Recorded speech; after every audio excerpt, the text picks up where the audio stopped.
You ready?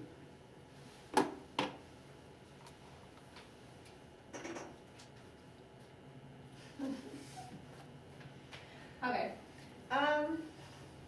Have you ever walked up to a three-card poker table, in the middle of the game going on, everybody's in the heat of it, and asked, well, you know, how do you play this game? And then you get the stare like, just go away.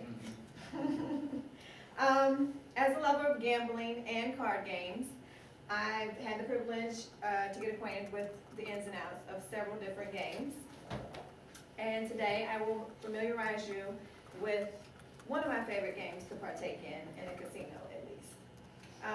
Hopefully you will gain knowledge to comfortably sit down at a three-card poker table and with any luck walk away as a winner. Just to give you a little bit of history on three-card poker, it's been around pretty much since the start of poker, dates back to like 16th century, and it's a form of a game called brag. Although it's been around for so long, according to Wikipedia, it was not introduced into its current form and into the casinos until 1994, when a guy by the name of Derek Webb is credited with inventing three-card poker. I wonder how much money he got.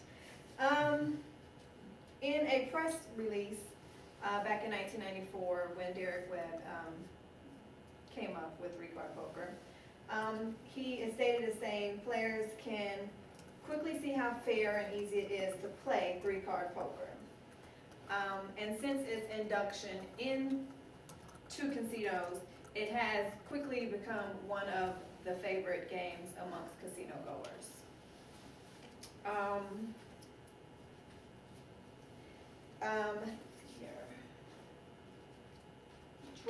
John Krajewski, he's a gaming columnist and an author. He does a column online, and he used to do a column in the Chicago Tribune. In his online column from 2009 called Gaming Guru, he states that three-card poker has one of the easiest strategies amongst all of the table games, and there are two main components to three-card poker. Your first component is going to be your ante and your play or your bet.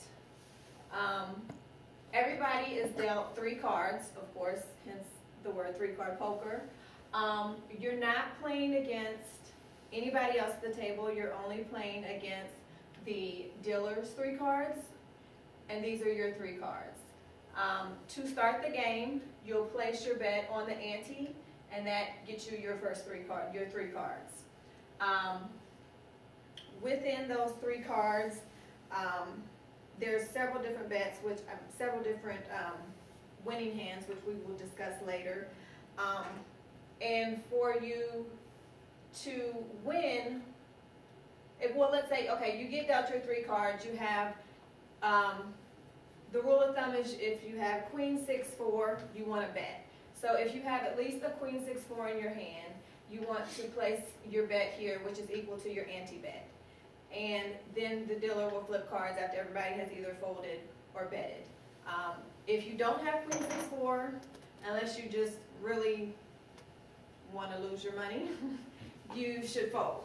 I mean, you can still play with lower than that, and if the dealer does not qualify, which means the dealer has to have a queen to qualify. If she does not have at least the queen, and you beat out her hand or his hand, then you'll still win on your ante and you'll push on your bet.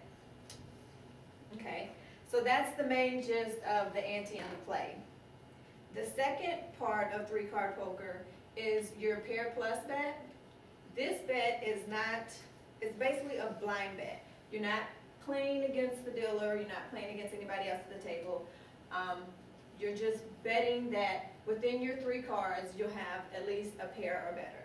If you don't have a pair or better, you lose the pair plus. If you do, you win the pair plus.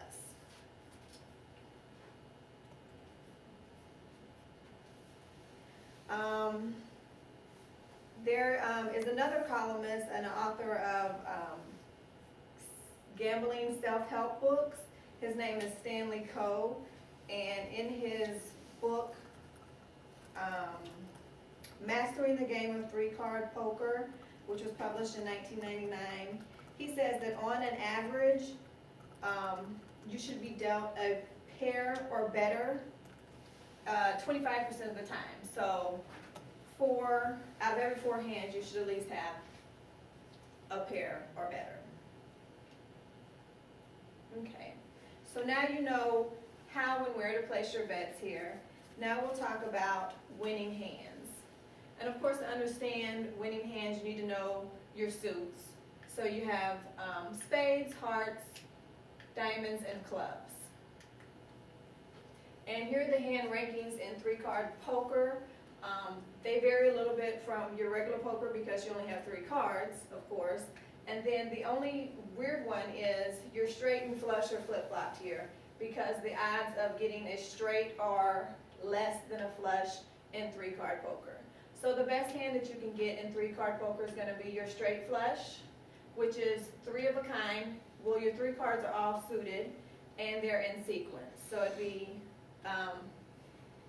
a suit of clubs, 7, 8, 9.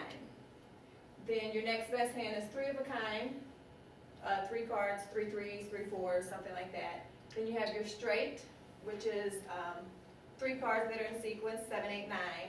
You have your flush, which are just 3 cards that are of the same suit, and a pair, just 2 of the same card. And then your high card, again, is just whatever is your highest card in your hand. And again, rule of thumb, queen, 6, 4 to play.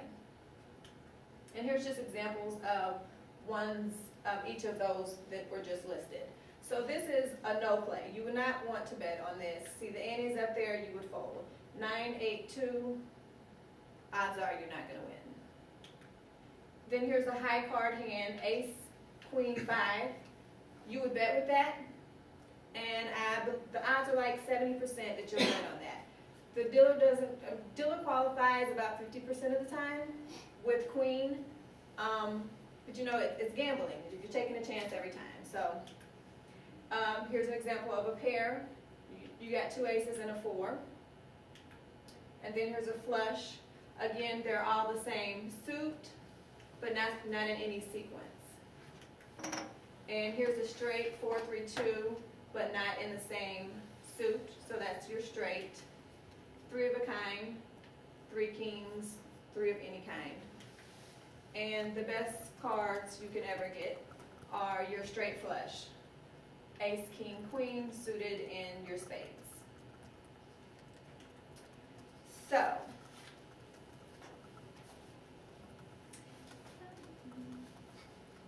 as you can see, it's a very quick-paced game, and it can be fun and also rewarding. Hopefully you walked away with a little bit of a better understanding of the game of 3-card poker.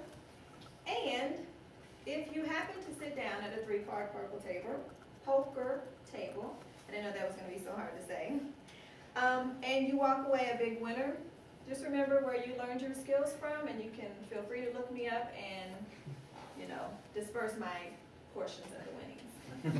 Thank you.